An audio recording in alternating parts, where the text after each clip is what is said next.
Maps processing. Here you can create, visualize, download, edit, or delete maps. Scroll down to automatically load more maps if there are any. To create a new map, have a zip file with the photos generated from the camera. Click on this button and choose what kind of data you gathered. Multispectral, RGB, FLIR, or point cloud 3D map.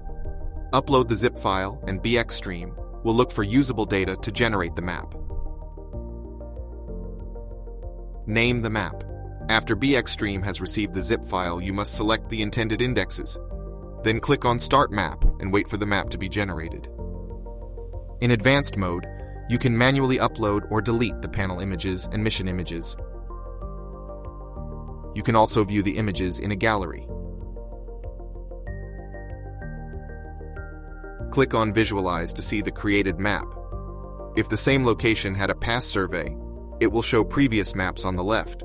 On the right, you can check which kind of visual data was gathered, and check or uncheck the boxes to toggle their visibility. Adjust the sliders for opacity.